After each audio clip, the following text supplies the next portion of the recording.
Oh, Marco Rubio said it, that President Obama treats the Ayatollah with more respect than he treats the Prime Minister of Israel. Now, Congressman Ken Buck wrote an excellent piece for the Denver Post on all of this. He was recently elected, as you know, to Colorado's 4th Congressional District and currently serving his first term.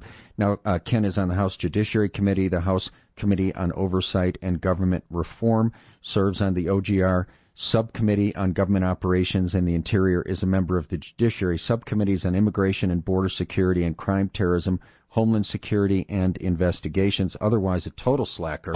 Congressman, welcome back to 710 KNUS. It's good Holy to be with cow, you, man. When do you sleep? You what? When do you sleep? I mean, I counted about 42 committees here. Well, it's great work. I got to tell you what an honor it is to be there, and what an honor it was to hear the Prime Minister of Israel speak. And I got a chance to shake his hand, and it was great to have a real leader speaking to the United States Congress, a joint session, and clearly outlining the problem and the solution. Amen. And what a contrast, just the physical contrast. And you had the benefit of actually being there in person, but to have this big, strong leader speaking the truth, the power of that truth and reason and logic, and then the contrast to President Obama. Yeah, and you know, President Obama has a 2-year worldview right now. How can he get through office and create the best legacy for himself? You and I have children, and we want to make sure that this world in this country is a safe country, a secure country, a prosperous country for our kids. That's not going to happen with President Obama. He wants to make sure that Iran doesn't have a nuclear weapon for 2 years, wants to make sure there's no war. Other than that, he doesn't care, and he has such a short-term view that it's just scary. You know, it is scary to me, and I do think at times, because I look at him and ideologically, you know, I think he's been so bad for the country, yet he appears to be, you know, a superb father. I don't doubt he loves his children. So I wonder how he reconciles this in his mind, that he's leading the world into such a dangerous place that his children will have to live in as well. I wonder how he reconciles all that. But I like your point about how he has this 2-year view right now. And boy, it's sure heading in a bad direction for us. But tell folks, if you would, your take on Iran. I know you wrote this excellent piece for the Post, but for those who haven't read it yet, sort of lay it out there. Well, Iran, if you look at the country and the government since the hostage crisis in the late 1970s, you have a country that has consistently been an enemy of the United States, consistently been an enemy of Israel, and has really sponsored terrorism around the world. They were the primary manufacturer of improvised explosive devices that killed and maimed our soldiers, Marines, and fighting men and women in Iraq. And for this president to think that country somehow can just shift on a dime and be a good negotiating partner is crazy. I mean, just within the last few weeks, they held Death to America rallies on the anniversary of the hostage situation at our embassy. It's just I don't think this President Obama was well prepared when he got to office, understood the ramifications of the president's action, and I really think he's just making a terrible mistake. And I'm so glad the Prime Minister came here and shone light on the really serious problem that we have. Ken Buck, our guest, of course, Congressman from the 4CD in Colorado, also a leader in the House as well, president of the new GOP freshman class. What role, in your view, Congressman, does Congress have to play in this deal with Iran or blocking a deal with Iran?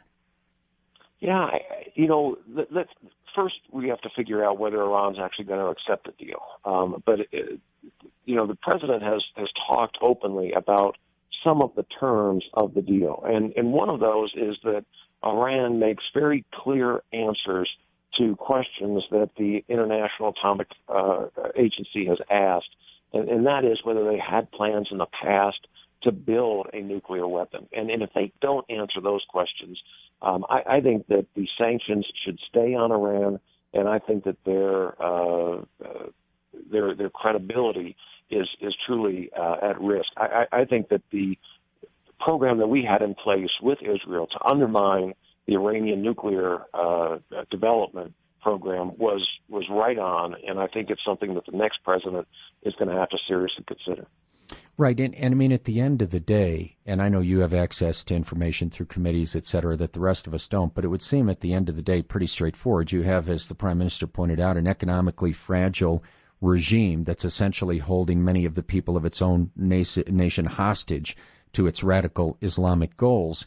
And at the same time, you had sanctions that were working very well, apparently, until the president took his foot off the gas. You still have some sanctions in place. So it seems like the alternative to a deal is not war. The alternative to a deal is cranking down the sanctions and hopefully either toppling the regime or getting the regime to agree to the path we want.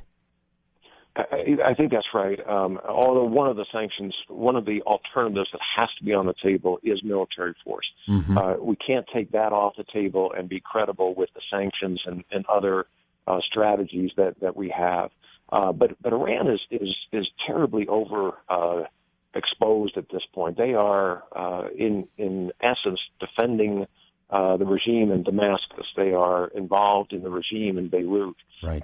They are heavily involved with the Iraqi government. Mm-hmm. And they, not only are they economically fragile at home, but they have also very large expenditures in terms of military resources that they are committed right. to, and so I think it's something that they should be very sensitive to the options that they have available to them. Yeah, they do seem vulnerable economically, as Prime Minister Netanyahu said. Do you have a second to talk about Homeland Security funding and immigration? Get your Absolutely. take on that. Yeah, I know you've been a leader on these issues. How do you think this should all come down in the end? A week ago it was put off for 2 weeks. What do you think the final resolution of funding for Homeland Security should be? And should it be tied to the president's unconstitutional acts when it comes to illegal immigration?